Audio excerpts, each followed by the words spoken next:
आंधी का बेटा, दिल को छूने वाली कहानी। एक कस्बे में एक विधवा अंधी औरत रहती थी। उसका एक बेटा था जिसके पालन पोषण की सारी जिम्मेदारी उसके कंधों पर थी। वह अपने बेटे को पढ़ा लिखा कर एक बहुत बड़ा आदमी बनाना चाहती थी। इसलिए उसने उसका दाखिला कस्बे के सबसे अच्छे स्कूल में किया। वह दिन रात मेहनत करती ताकि बेटे की स्कूल की फीस दे सके।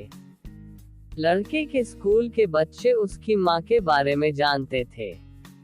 वे सब उसे अंधी का बेटा कहकर चिढ़ाते थे। लड़का इससे बहुत परेशान था। उसे अपनी माँ पर शर्म आने लगी थी। वह उसके साथ कहीं भी आने जाने से कतराने लगा था।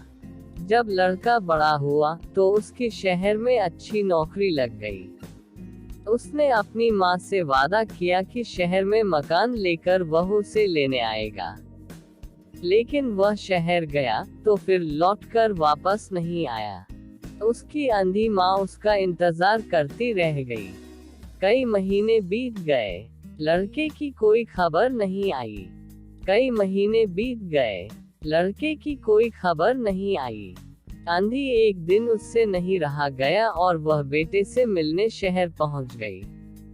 पूछते पूछते वह बेटे के ऑफिस पहुंची।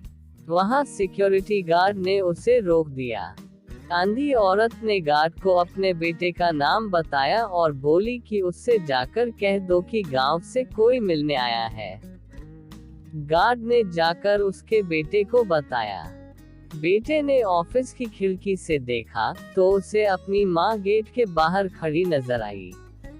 वह ऑफिस में सबके सामने अपनी माँ की वजह से शर्मिंदा नहीं होना चाहता था। उसने कहला दिया कि वह ऑफिस में नहीं है।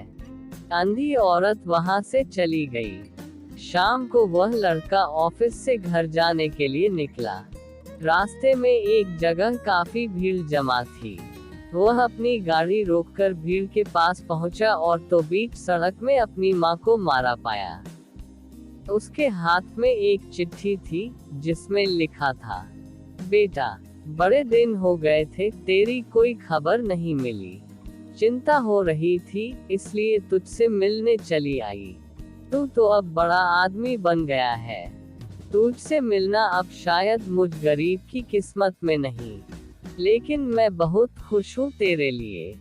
तूने अपना ही नहीं मेरा सपना भी पूरा किया।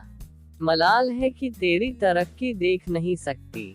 काश बचपन में तेरी आंखों में सरिया न घुसा होता और मुझे तुम्हें अपनी आंखें न देनी पड़ी होती, तो तेरी तरक्की अपनी आंखों से देखकर सुकून से मरती। तेरी अंधी माँ। ये पढ़कर लड़का फूट फूट कर रोने लगा।